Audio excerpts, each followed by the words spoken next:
Donc notre intervention sur le budget. Donc au niveau du budget fonctionnement, les dépenses réelles de fonctionnement ont augmenté de 543 000 euros avec des charges de personnel équivalentes à l'année précédente, où sont passées les baisses annoncées avec autosatisfaction lors du budget primitif.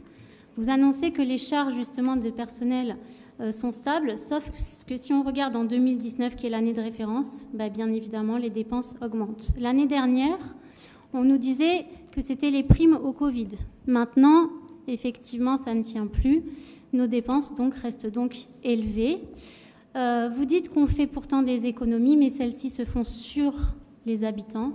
Les subventions aux associations et aux CCAS ont baissé depuis 2019. Pour les recettes réelles de fonctionnement, elles ont augmenté de plus de 2 262 000 euros. Cette progression des recettes est principalement due à un accroissement donc, des perceptions d'impôts et de taxes. Surprise, nous avons vu que vous avez ordonné de verser près de 3,8 millions d'euros avec un cumul du remboursement intégral du fonds de soutien pour les crédits structurés.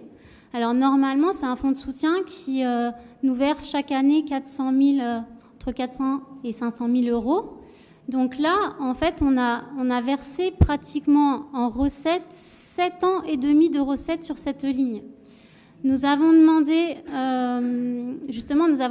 pourquoi nous avons soldé ce fonds de soutien plus tôt, parce que si on ne l'avait pas soldé, on aurait forcément des recettes de fonctionnement qui seraient en baisse.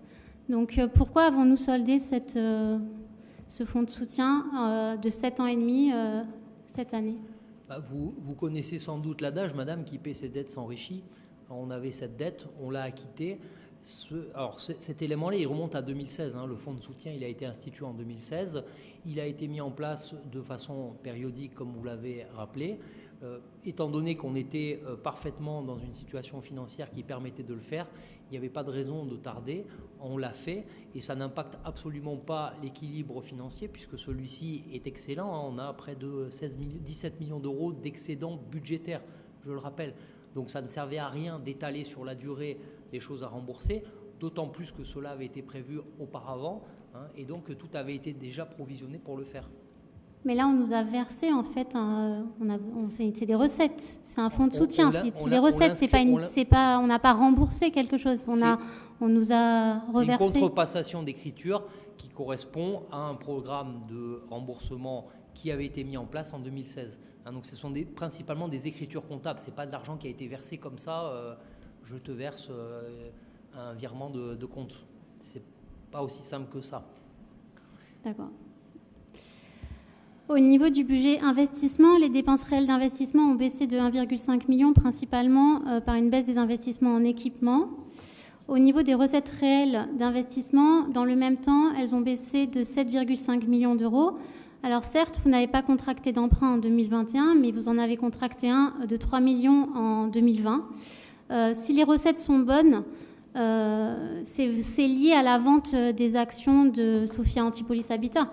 N'importe quelle équipe à votre place qui aurait effectivement gagné les élections aurait dû vendre cela dès le début du mandat. Donc il faut aussi reconnaître à un moment donné qu'il y a eu une gestion qui a été correcte avant que votre arrivée et qu'aujourd'hui on a aussi les fruits de ce qui s'est passé avant. Donc 2020 puis 2021 furent des années exceptionnelles en recettes d'investissement. Pourtant, on ne voit pas très bien ce qui a bénéficié à la commune à travers vos choix. On aurait pu mieux faire en termes d'investissement, être peut-être plus ambitieux, parce que nos investissements, ça ressemble plus à de l'entretien de l'existant que de nouveaux projets innovants.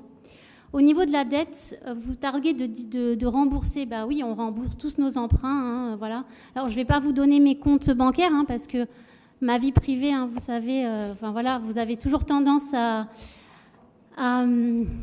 débattre avec ma vie privée, mais je comprends un petit peu aussi ce qui se passe. Madame. Donc, l'encours de la dette diminue normalement comme on rembourse normalement nos emprunts. Mais par contre, on voit que le ratio de la dette par habitant augmente. Donc ça veut dire qu'on ne désendette pas la dette par habitant, donc on l'augmente d'ailleurs. Donc en conclusion, nous voyons que la municipalité n'a pas baissé ses dépenses. Elle a fait 3 millions d'emprunts en décembre 2020, ce qui a augmenté le ratio de la dette par habitant et a baissé ses investissements, notamment en équipement, contrairement à ce qui avait été annoncé. Et bien évidemment, comme on l'a demandé pour le budget primitif, on n'a toujours rien pour le pouvoir d'achat des habitants, alors qu'on est en pleine crise.